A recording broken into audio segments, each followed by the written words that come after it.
Fala, violonista! Você já parou para pensar de onde veio esse instrumento tão maravilhoso e tão cheio de possibilidades que é o violão? Esse será o tema da nossa aula de hoje. Se você quiser descobrir, fica comigo nesse vídeo que eu vou contar essa história para você. Meu nome é Elvis Rodrigues e nós estamos começando mais um episódio da série Violão 365. Nessa série eu vou postar aqui no nosso canal uma dica diária sobre violão. Se você quiser nos acompanhar, já deixa aí seu like, se inscreva no nosso canal e ative as notificações, porque dessa forma você não perde nenhum vídeo novo da nossa série. Beleza? E vamos ao nosso tema então, sobre como e onde nasceu o violão, pessoal. Existem muitas controvérsias. Acredita-se que essa história começou mais ou menos ali 2000 anos antes de Cristo. Na antiga Babilônia, os pesquisadores, os arqueologistas já encontraram placas de barro com figuras seminuas tocando instrumentos musicais. E esses instrumentos eram similares, bem parecidos com o violão atual, como nós conhecemos hoje. Esses registros eles são do ano 1900, 1800 antes de Cristo, né? Uma das teorias é que o nosso instrumento tenha sido derivado do alaúde árabe e tenha sido levado para a Península Ibérica durante as invasões muçulmanas. Isso por volta ali do ano 710 a 713. Nós estamos falando da Idade Média, pessoal, certo? Esse é um alaúde árabe e esse é um violão. Observe que existem grandes diferenças entre eles, certo?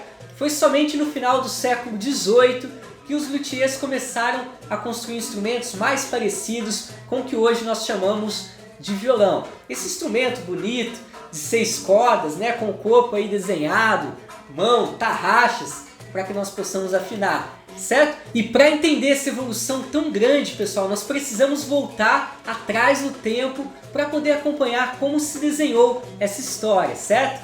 Com as invasões árabes, então, lá na Idade Média, o alaúde foi levado da Península Ibérica para a Europa, certo? Invasões e guerras à parte, o instrumento era um instrumento muito bonito, um instrumento versátil, e logo ele acabou se incorporando à cultura local. As pessoas começaram a tocar alaúde, começaram a fazer música e se expressar com esse instrumento, certo?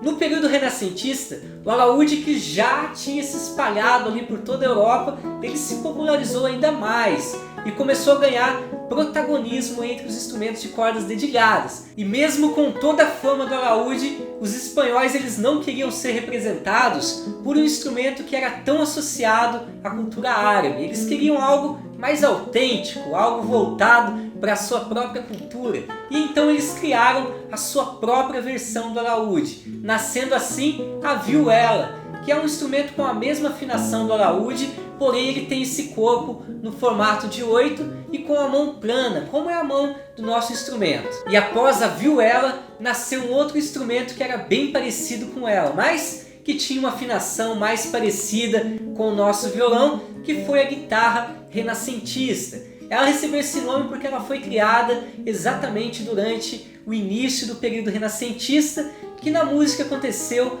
de 1400 a 1600. E esse lance de dar nome ao instrumento ligado ao período histórico, pessoal, também aconteceu durante o período barroco, certo? Onde nasceu um instrumento que foi criado a partir da guitarra renascentista, que recebeu o nome de guitarra barroca, certo? A guitarra barroca ela tinha 5 cordas duplas e uma afinação que chegou ainda mais próxima à afinação do nosso violão, certo? A partir da viola barroca surge então em Portugal um instrumento conhecido por viola, que mais tarde foi trazida pelos portugueses para o Brasil durante a colonização. E aqui o nosso instrumento encontrou o quê?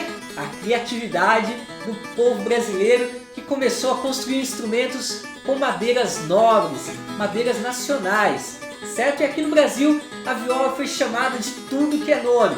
Foi chamada de viola de pinho, viola caipira, viola sertaneja, viola de arame, viola nordestina, viola cabocla, viola cantadeira, viola de 10 cordas, viola chorosa e viola brasileira, certo? São muitos nomes para esse instrumento. E enquanto a viola ganhava esse monte de nomes aqui no Brasil, a vida seguiu lá na Europa e a viola portuguesa foi se transformando. E no final do século XVIII, durante o romantismo, surgiu então na Espanha a viola romântica, que recebeu um toque do luthier Antônio Torres, que foi amigo de quem? De Francisco Tárrega, que na minha opinião deu uns pitacos na construção do instrumento chamado de guitarra clássica, que hoje nós chamamos de violão, pessoal. E essa palavra, esse apelido de violão é uma particularidade brasileira, porque quando o instrumento foi trazido para o Brasil, o instrumento que era mais conhecido por aqui era a viola caipira, a viola sertaneja de arame, de 10 cordas, certo? Aquela viola que tinha um monte de nomes. E quando chegou esse instrumento, com o mesmo formato da viola, porém com o corpo um pouco maior, alguém pegou e falou: isso não é uma viola, isso é um violão. E assim ele ficou conhecido aqui no Brasil, certo? No resto do mundo, o instrumento é conhecido por guitarra clássica ou então guitarra acústica.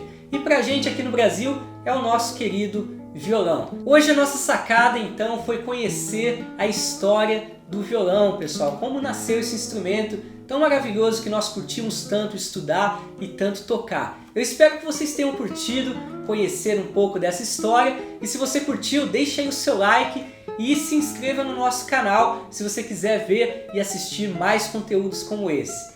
Beleza? Eu vou ficando por aqui, um grande abraço e até a próxima!